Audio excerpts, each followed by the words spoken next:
സുഹൃത്തുക്കളെ ഇതാ ഒരു കോമഡി. ആ ഫസൽ കാരാട്ട് പറഞ്ഞെ ഭീഷണിപ്പെടുത്തിയത്ര SDP എന്നിട്ട് ഒരു മെയിലൊക്കെ അയച്ചിട്ടുണ്ടെന്നാണ് പറയുന്നത്. അപ്പോൾ ആ മെയിലിൽ അഹമ്മദ് എന്ന് അങ്ങനെ എന്തോ ഹമീദ് എന്ന് അങ്ങനെ എന്തോ പറഞ്ഞിട്ട് പേര് കാണിക്കുന്നുണ്ട്. എന്നിട്ട് ആ ഭീഷണിയിൽ വരുന്ന എഴുത്തുക്കൾ നോക്കണം, അതാണ് രസം. ഇത് SDP എഴുതി വിട്ടിരിക്കുന്നത്, അതായത് മെയിൽ ചെയ്തിരിക്കണമെന്നാണ് ഇവൻ്റെ വാദം. അപ്പോൾ അതിലെന്താ എഴുതിക്കണം എന്നുള്ളതൊന്ന് ജസ്റ്റ് ഒന്ന് വായിച്ച് നോക്കിയാൽ നിങ്ങൾക്ക് മനസ്സിലാവും. ഇത് ഇവന്മാർ തന്നെ എഴുതി വിട്ടതാണത്.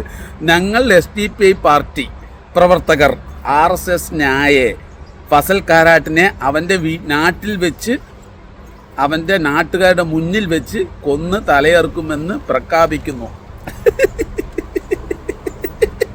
ഇങ്ങനെ ആയിരിക്കും ഭീഷണിപ്പെടുത്തുമോ? സാധാരണ ഒരു ഭീഷണി എങ്ങനെയാണ്? എടാ RSS നായെ, നിന്നെ ഞങ്ങൾ വെറുതെ വിടുകളാ, ഞങ്ങൾ SDP നിന്റെ കഴുത്തും തലയൊക്കെ ഞങ്ങൾ വെട്ടിയിടും എന്നല്ല ഭീഷണിപ്പെടുത്തുക. ഇത് ഞങ്ങൾ SDP പാർട്ടി പ്രവർത്തകർ RSS ന്യായെ ഫസൽ കാരാട്ടിനെ അവൻ്റെ നാട്ടിൽ വെച്ച്, ഇത് ആർക്കോ ലെറ്റർ എഴുതി കൊടുത്തു. ഇതൊരു ഭീഷണിയാണെന്ന് പറഞ്ഞിട്ട് ഇവൻ എന്ത് ചെയ്തിരിക്കണം, ഇവൻ്റെ പോസ്റ്റിൽ കൊണ്ട് ഇട്ടിട്ട് ഇവൻ വളരെ വലിയ ചെയറിലൊക്കെ ഇരുന്നിട്ട് ഗംഭീരമായിട്ട് എൻ്റെ പുറകിൽ NIA ഉണ്ട്, നിങ്ങളെല്ലാം തൂക്കും, ഇവിടുത്തെ സുഡാപ്പികളെയും അങ്ങനെ എങ്ങനെയെന്നൊക്കെ പറഞ്ഞിട്ട് ഞാനിങ്ങനെ ആലോചിക്കുക.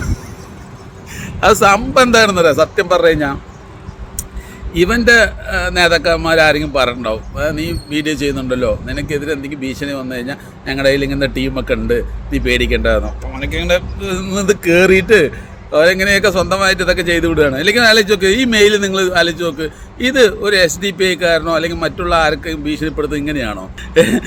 എങ്ങനെ ഞങ്ങൾ SDP പാർട്ടി പ്രവർത്തകർ എന്ന് ഇങ്ങനെയൊക്കെ ആരും ചെയ്തുവോ? നേരെ അങ്ങോട്ടും ഭീഷണിയല്ലേ പെടുത്തുക, ഞങ്ങൾ SDP എന്നുള്ള രീതിയിലേക്ക് ആയിരിക്കും ചിലപ്പോൾ വരിക. എന്തെങ്കിലും ആയിക്കോട്ടെ. എന്തായാലും 2014 ഇവൻ്റെ യൂട്യൂബ് ചാനലിൽ ഒരു മനുഷ്യൻ പോലും ഉണ്ടായിരുന്നില്ല. ആദ്യമായിട്ട് ശ്രീ നരേന്ദ്രമോദിയുടെ ഒരു പദ്ധതിയെക്കുറിച്ച് പറഞ്ഞത് സോഷ്യൽ മീഡിയയിൽ തന്നെ ഞാൻ തന്നെയാണെന്ന് അവകാശപ്പെടും, മുസ്ലിമായിട്ട്. കാരണം എന്താ വെച്ച് കഴിഞ്ഞാൽ ഞാൻ 2018-19 എങ്ങാണ്ടാണ് ഗുജറാത്തിലുള്ള വികസനവുമായിട്ട് റോബോട്ടിനെ കുറിച്ചൊരു വീഡിയോ പറഞ്ഞു. ഇപ്പോൾ എൻ്റെ പഴയ ഫേസ്ബുക്ക് പേജിൽ കിടപ്പുണ്ട്. 30,000 ലൈക്കും ഒരുപാട് 7,000 ഷെയറുമാണ് വന്നത്, അതായത് മോദിൻ്റെ വികസനത്തെക്കുറിച്ച് പറഞ്ഞിട്ട്. അപ്പോൾ ഇവനെ തിരിഞ്ഞു നോക്കാൻ ഒരു മനുഷ്യനുണ്ടായില്ല, ഈ ഫസൽ കാരാട്ടിനെ ഒരാൾ മെയിൻ ചെയ്യുന്നില്ല.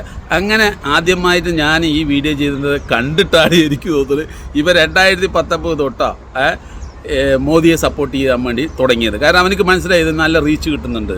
അങ്ങനെ തുടങ്ങി വെച്ച ഒരു സംഭവമാണ്. നമ്മൾ തുടങ്ങി വെച്ചിട്ടാണ് ഇവ അടുത്ത് കയറി പിടിച്ചുകൊണ്ട് ഇവങ്ങനെ പോകണം. പക്ഷേ ഇവൻ്റെയൊക്കെ ഫോൾട്ട് എന്താണെന്നറിയോ?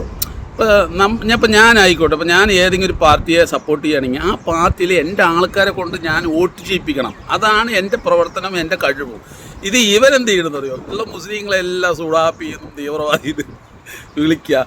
ഇവൻ്റെ പേജിൽ എപ്പോഴും എല്ലാ പേജിലും നിൽക്കുന്ന RSS പ്രവർത്തകരോ അല്ലെങ്കിൽ ഇങ്ങനെയുള്ള ആൾക്കാർ തന്നെയാണ് ഇവരെ തുടർന്ന് സപ്പോർട്ട് ചെയ്യുന്നത്.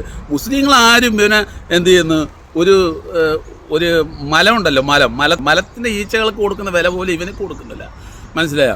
ഒരു മുസ്ലിം ഒരു RSSനെയോ അല്ലെങ്കിൽ ഒരു BJPയോ സപ്പോർട്ട് ചെയ്യുകയാണെങ്കിൽ ആ മുസ്ലിങ്ങളുടെ ചുറ്റുമുള്ള ഒരുപാട് വോട്ട് കിട്ടണം. അല്ലേ? ഞാൻ പറയുന്നത് കറക്റ്റ് അല്ലേ? അല്ലാതെ എല്ലാ മുസ്ലിങ്ങളെയും വെറുപ്പിച്ചിട്ടാണോ വീഡിയോ ചെയ്യുക? അപ്പോൾ പ്രിയ സുഹൃത്തുക്കളെ, ഇവനെപ്പറ്റി നിങ്ങളുടെ വിലപ്പെട്ട അഭിപ്രായം കമൻറ്റിൽ പറയുക.